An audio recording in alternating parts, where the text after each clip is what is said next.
Et bonjour à tous, on se retrouve sur le bureau de Windows pour changer. Alors aujourd'hui c'est une vidéo spéciale et ça démarre pas une nouvelle série mais quelque chose que je vais faire en parallèle de Feed the Beast, de Feed the Patrick, pardon, excusez-moi, Euh, mais qui ira avec Feed the Patrick, hein. Comme vous l'avez vu dans le titre, ça s'appelle Learn the Patrick. Au vu du succès de Feed the Beast, euh, de plus en plus d'entre vous veulent jouer à Feed the Beast. Donc je vais vous montrer comment le faire.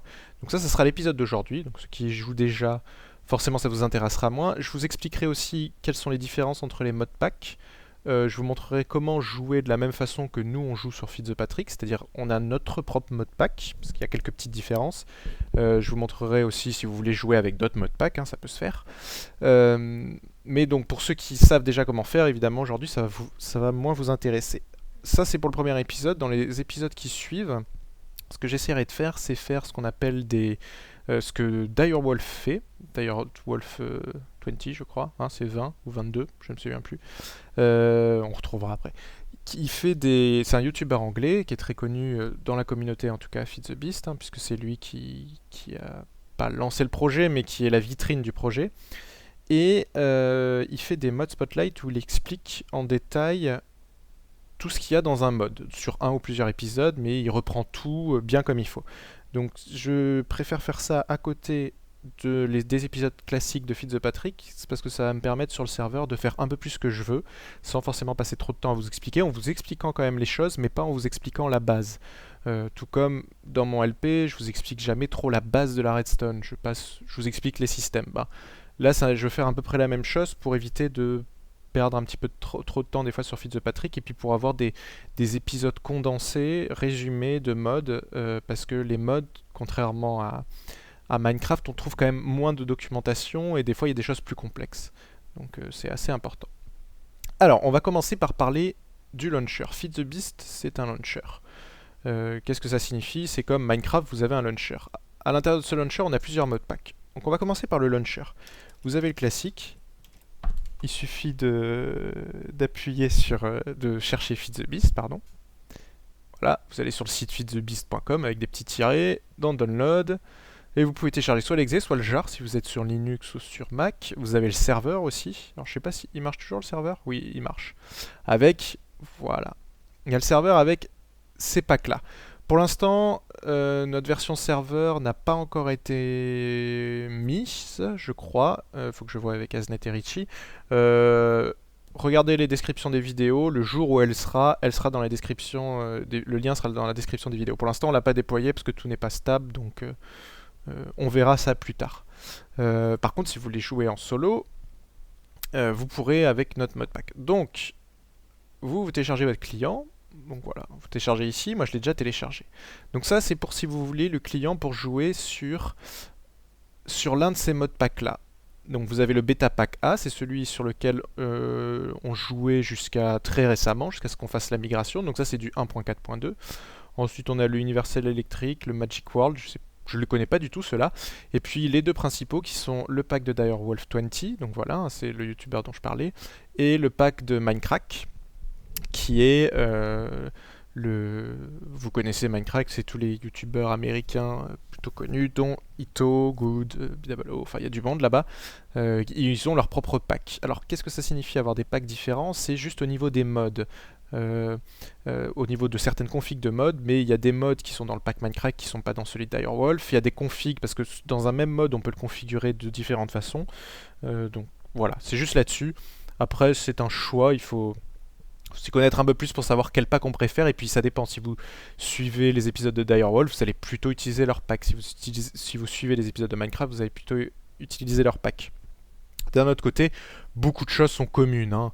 On va pas se mentir, mais Minecraft n'utilise pas Mistcraft par exemple, ce qui vous permet d'avoir des livres pour avoir des mondes différents. Mais sinon, les abeilles par exemple, c'est pareil. Tout ce qui est Industrial Craft, c'est commun aussi. Ça, c'est vraiment les gros modes qui font l'ossature du mode pack, et ceux-là, ils sont communs à tous les modes pack. Donc, quand vous avez votre launcher, vous le mettez là où vous voulez jouer. Est-ce qu'on va aller dans le jeu? Non, on n'a pas besoin, on va le laisser là.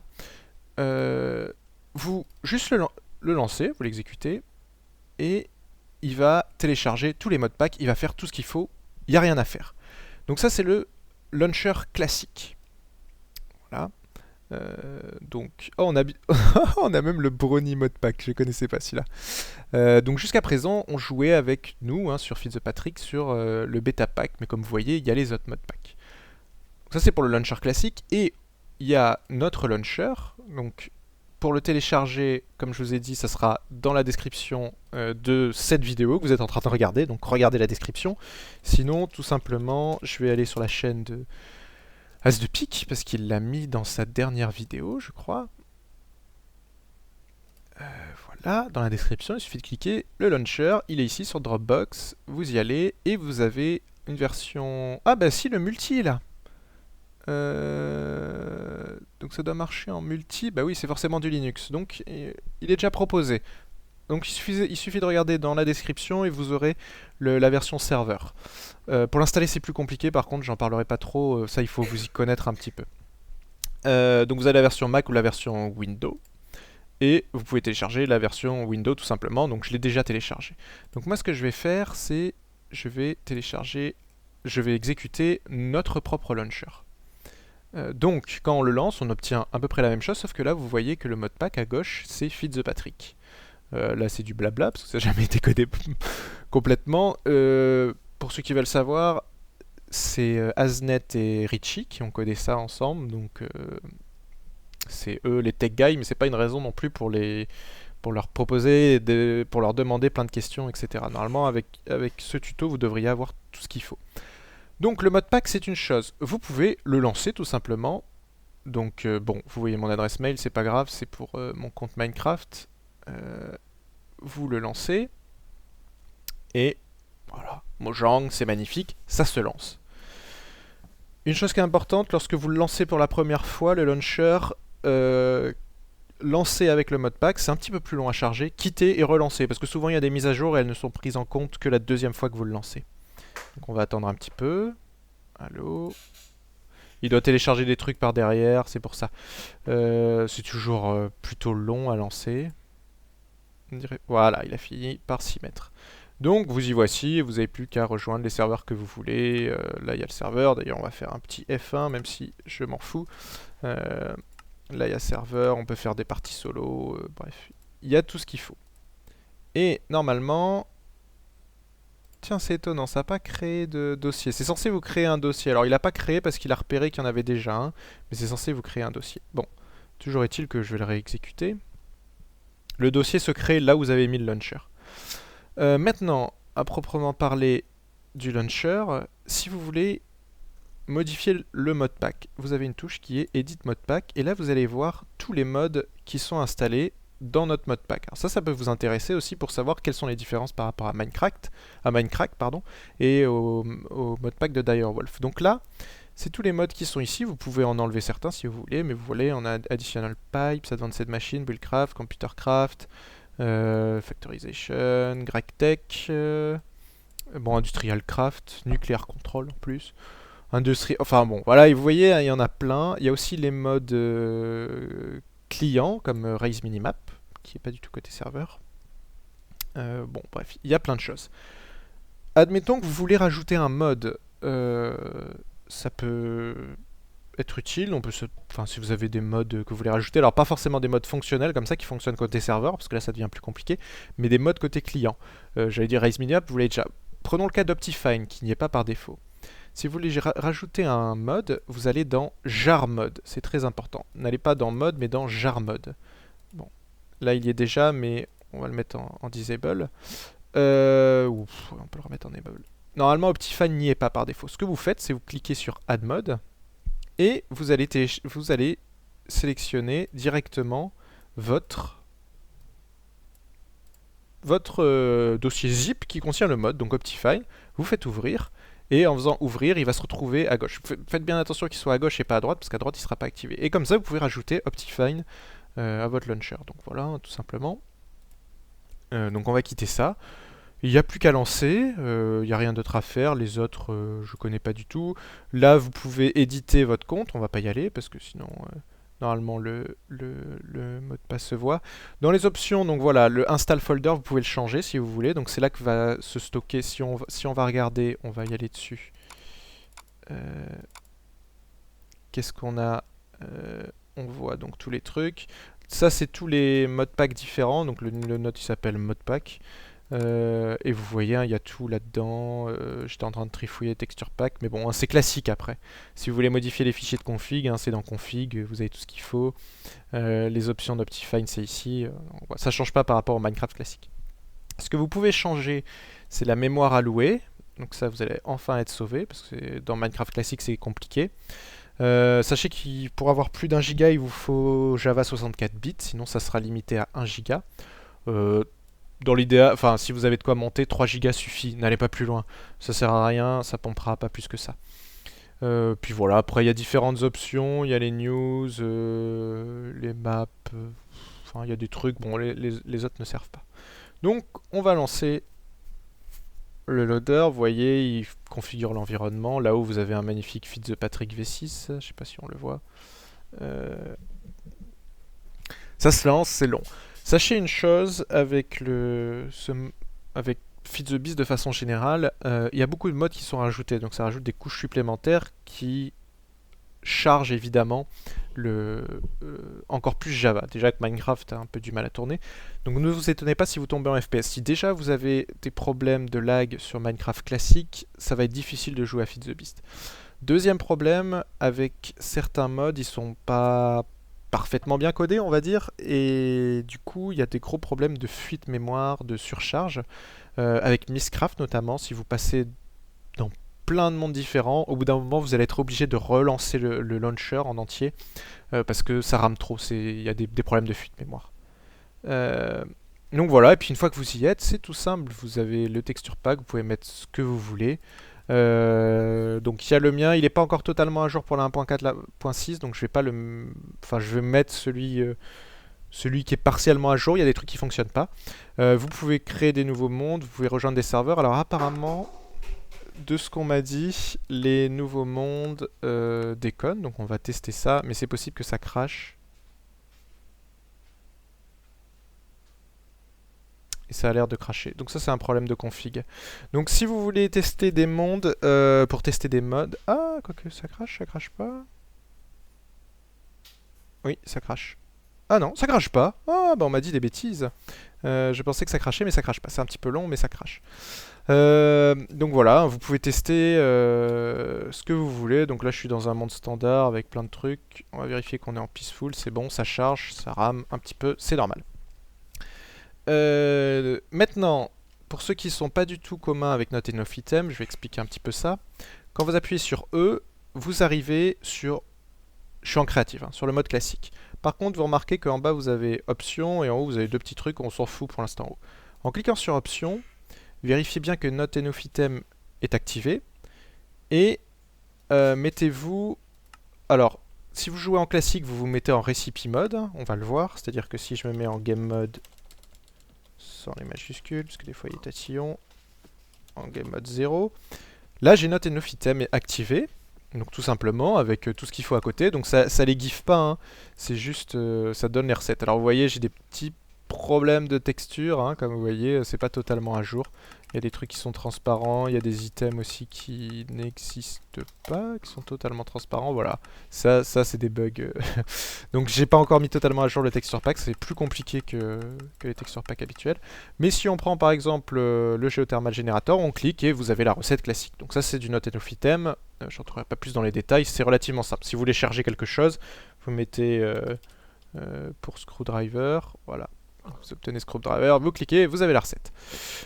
Maintenant, si vous êtes en créatif, ce qui peut être intéressant, vous n'êtes pas obligé d'être en créatif, hein, vous pouvez rester en game mode survival classique. Vous allez aussi dans options et vous mettez dans cheat mode. Et en mettant dans cheat mode, quand vous êtes en créatif, vous avez vu qu'on a de nouvelles choses à gauche. Par contre, au milieu, on a toujours le même menu. Vérifiez bien là-haut que vous pouvez vous mettre en créatif plus. Le C+, qu'est-ce que c'est? C'est le mode créatif classique, donc je suis bien en créatif, hein, je peux voler, mais j'ai Not Enough Item qui est à droite. Donc c'est pratique pour se giver, on peut se giver directement les trucs juste en cliquant, ça fonctionne comme Too Many Items. On voit pas les recettes par contre. Et vous pouvez vous mettre en mode classique, donc là le Creative Mode n'est pas activé. Donc voilà, Creative Mode normal, Creative Mode Plus qui permet d'avoir notre item. Et vous voyez, on a des spawners. Oh, oh, oh, ça c'est pas mal ça. Merde, il y en a un qui a spawné apparemment. Spawner de Witherboss. J'aime bien. Bref, plein de conneries. Il doit y avoir les Ender Dragons, non? Spawner de village golem. Excellent.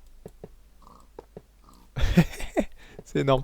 Bon, bref, trêve de conneries. Voilà pour la présentation de base. Après, le reste, vous connaissez. Une chose qui peut être intéressante à savoir, que certains ne connaissent pas, je vais vous montrer. On va se remettre en recipe mode. On va jeter des items par terre. Et vous pouvez vous mettre en utility mode. C'est la même que recipe, sauf que vous pouvez... Alors si je dis pas de bêtises, dans recipe, je peux pas le faire, voilà. En utility mode, vous pouvez activer le magnet. Le magnet, qu'est-ce que ça permet? Hop, vous avez tous les items qui viennent à vous dans un certain périmètre. Vous agissez comme un aimant. Donc ça peut être pratique, ça, pour éviter d'avoir... Enfin, pour ramasser... Alors ça fonctionne dans un petit rayon autour. Hein. C'est pas non plus immense, mais c'est pratique.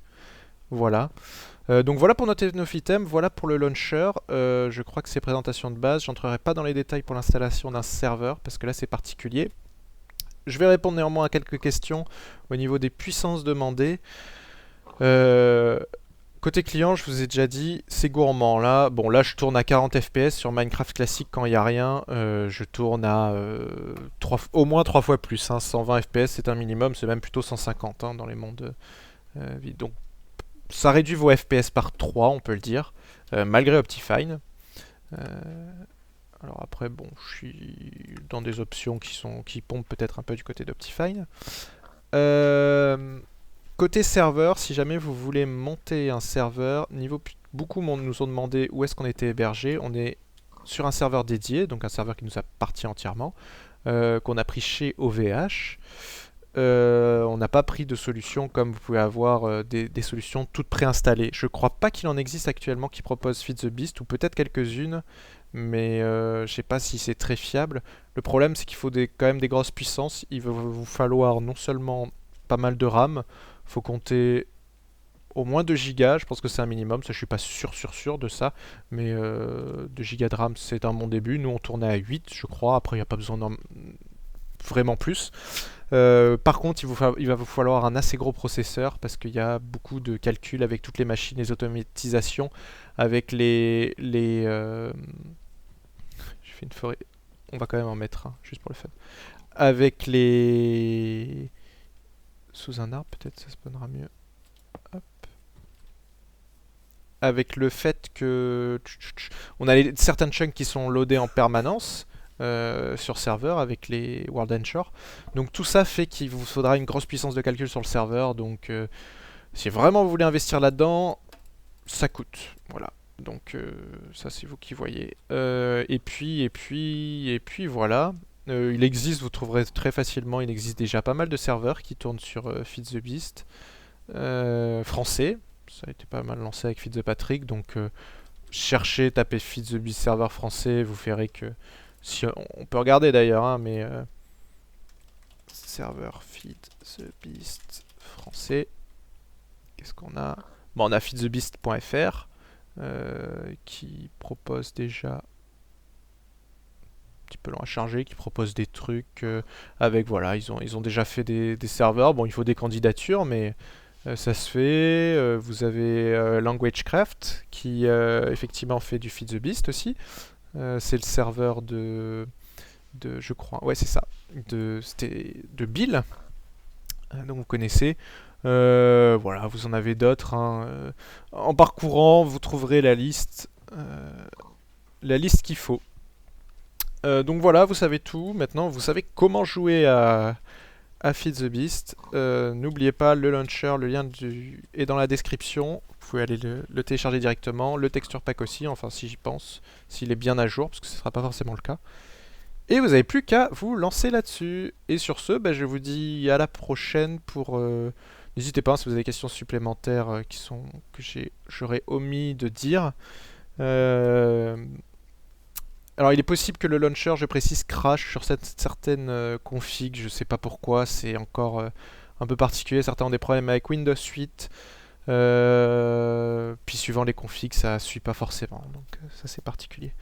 Et puis ben, je vous donne rendez-vous à la prochaine pour le premier mode Spotlight, qui va sûrement, l'épisode va être diffusé pas longtemps après celui-là, et qui sera sur Mistcraft pour créer des mondes. Voilà, sur ce, à la prochaine, allez bye bye.